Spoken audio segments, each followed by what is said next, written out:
Bonjour à tous et bienvenue pour ce tutoriel dans lequel je vais vous présenter un outil que j'ai réalisé sur Excel. Donc c'est un fichier qui permet de gérer un plan d'action. Donc du coup, le fichier il est paramétrable dans plusieurs langues déjà. Donc il y a plusieurs langues, il suffit de choisir la langue à l'ouverture du fichier. Donc les langues paramétrées déjà sont le français, l'allemand, l'anglais, l'arabe, le chinois, le coréen, l'espagnol, l'italien, le japonais, le portugais et le russe. Donc à l'ouverture, vous choisissez simplement la langue. Donc sans plus tarder, je vais ouvrir le fichier afin que l'on puisse naviguer ensemble dans le fichier. Je vous présente l'ensemble des éléments. Donc à l'ouverture du fichier, on a ce formulaire qui apparaît, ce petit formulaire. Il suffit de sélectionner la langue. Donc par exemple, là, je vais sélectionner l'allemand. Vous voyez, automatiquement, le fichier c'est mis en allemand en fait. Donc tout le fichier, tout c'est paramétré par rapport à la langue choisie. Et donc du coup là, je vais remodifier, je vais le remettre en français afin de vous présenter tout le fichier en français. Donc là, le fichier est paramétré en français. Donc dans le plan d'action, par exemple, je prends cette ligne.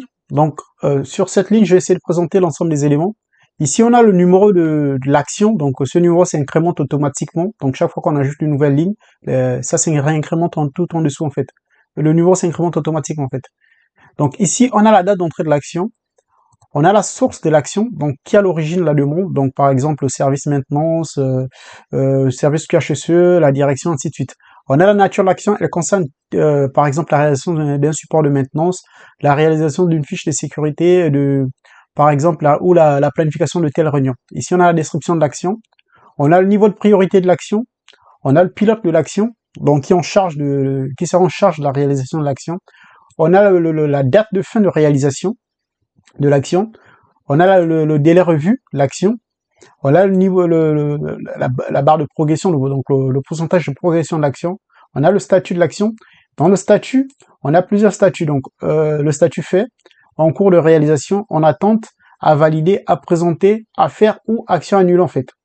Et après ça, on a ici donc plusieurs dossiers qui vont s'incrémenter automatiquement. Lorsqu'on clique, par exemple, ça nous permet d'affecter un dossier de rangement pour par exemple cette action. On va associer par exemple un dossier dans lequel on va ranger l'ensemble des éléments qui nous ont permis de traiter cette action en fait. Donc là, lorsqu'on clique, il y a le dossier qui apparaît avec l'ensemble des éléments nécessaires à la réalisation de l'action. Et à la fin ici, on a une ligne en fait qui contient l'ensemble des commentaires, donc qui nous permet de tracer l'évolution du traitement de l'action. Donc ça c'est pour concernant les lignes. Donc ici on a plusieurs boutons, donc on peut cliquer, rajouter une ligne, ou on peut cliquer sur 3 pour rajouter plusieurs lignes en fait.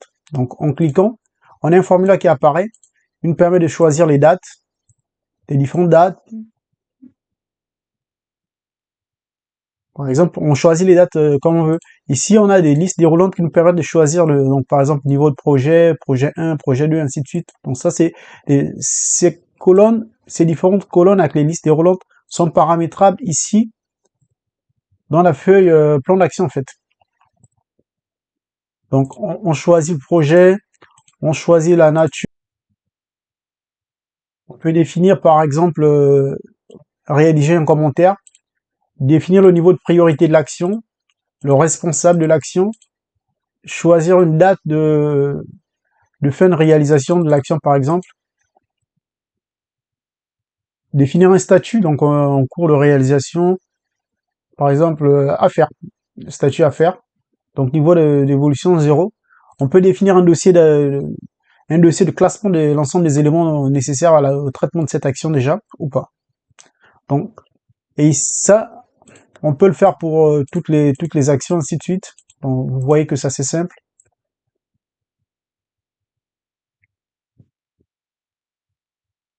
Simple à réaliser. On clique, on a le fil qui apparaît, on choisit la date, on a le niveau de priorité avec les listes déroulantes que l'on peut paramétrer dans la feuille, dans l'onglet paramètres, de manière simple. Donc pour toutes les colonnes avec les dates, donc celle-ci et ces deux-là, lorsqu'on clique sur la cellule, il y a comme vous l'avez vu, il y a un formulaire de choix de date qui apparaît automatiquement en fait. Donc histoire de simplifier le choix de date et de gagner en temps et en efficacité. Donc ça c'était pour la partie présentation, donc la partie de gestion des actions. Donc lorsqu'on clique on rajoute, on peut rajouter plusieurs lignes à la fois, ainsi de suite. Et tout au-dessus, on a des filtres en fait qui nous permettent de filtrer les données de manière rapide. Donc en cliquant sur déjà sur la flèche verte, je vais vous présenter. On arrive, par exemple, si on est là, en cliquant sur la flèche verte, on arrive à la dernière case tout en bas de notre tableau. En cliquant sur ce planning-là, donc on arrive à voir les actions à réaliser.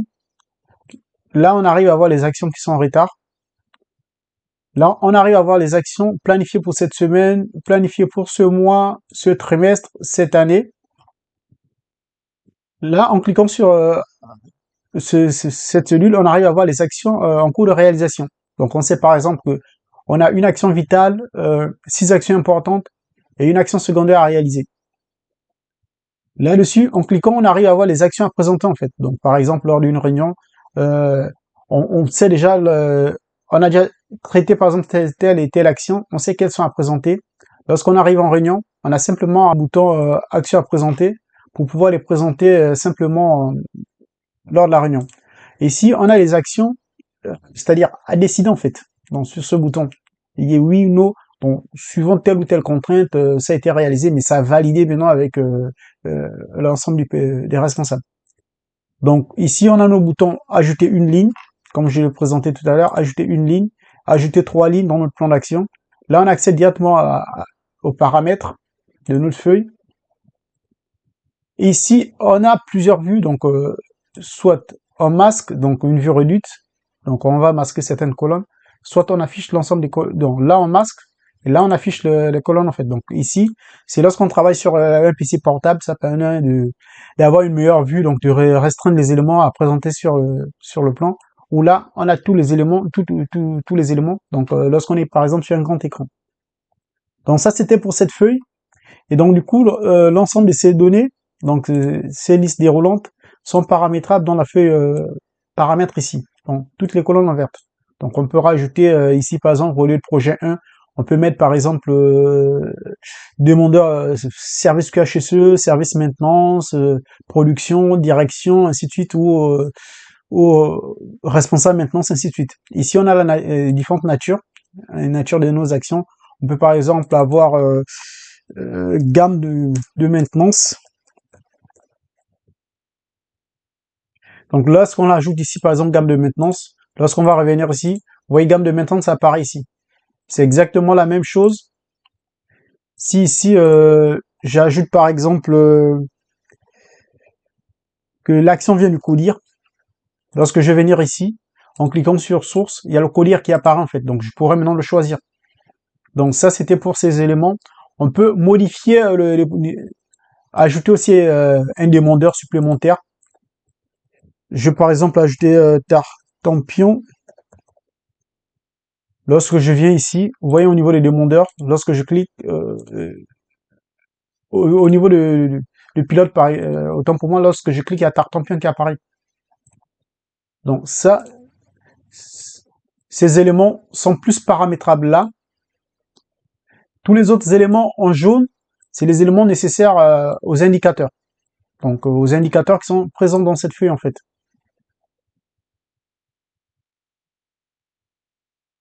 Tous les autres éléments ici, comme vous pouvez le voir, c'est juste pour paramétrer et permettre le fonctionnement multilangue du fichier en fait.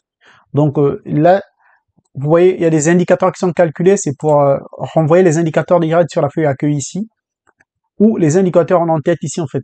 Donc ça, c'est celles qui sont ici.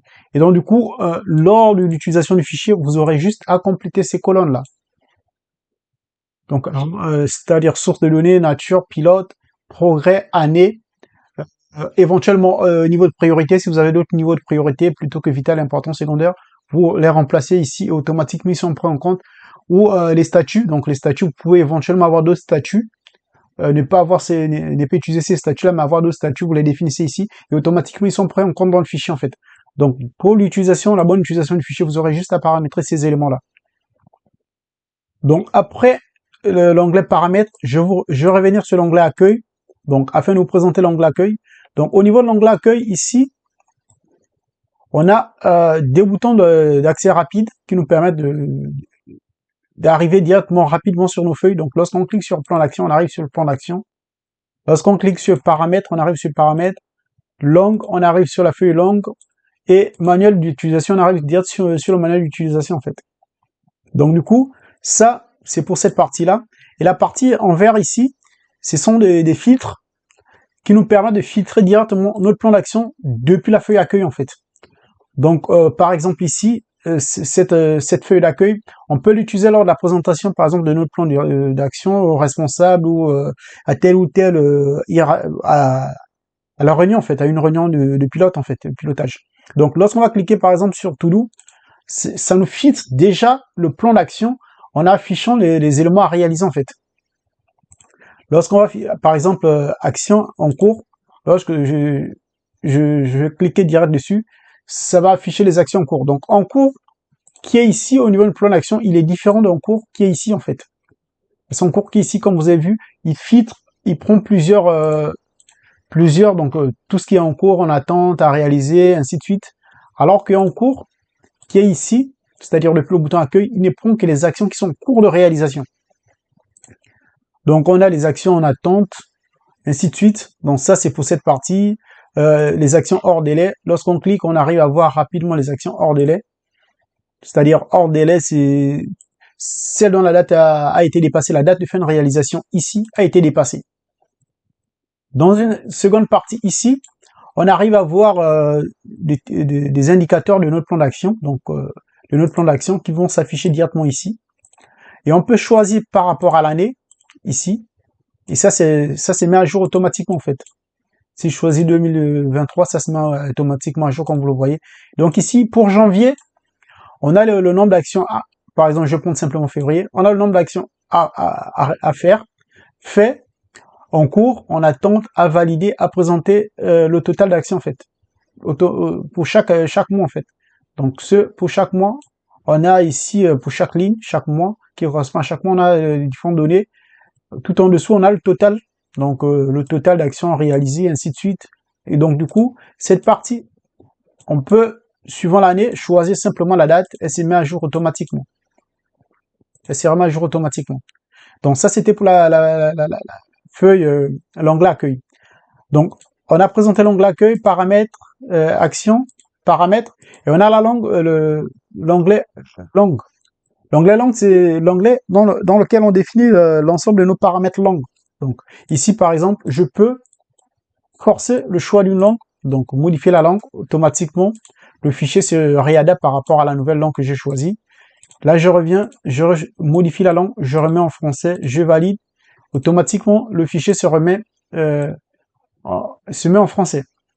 Dans l'onglet langue, on peut éventuellement modifier les différents paramètres si éventuellement, plutôt que d'appeler suivi d'action, vous pouvez modifier le paramètre, vous le modifiez ici, automatiquement lorsque vous cliquez sur mise à jour, il s'est mis à jour automatiquement dans tout le fichier en fait. Et le dernier onglet qu'on a, c'est le manuel d'utilisation. Donc, le manuel d'utilisation, il est paramétrable en fonction de la langue, donc il est multilangue également. Lorsqu'ici par exemple, je vais choisir l'allemand, lorsque je viens sur le manuel d'utilisation, vous voyez, il s'est automatiquement mis en allemand en fait. Tout le manuel s'est mis en allemand. Bon, je vais le remettre en français pour une meilleure présentation. Là, le manuel, il s'est remis automatiquement en français. Et donc, le manuel d'utilisation, je vous le présente, il contient 6 feuilles.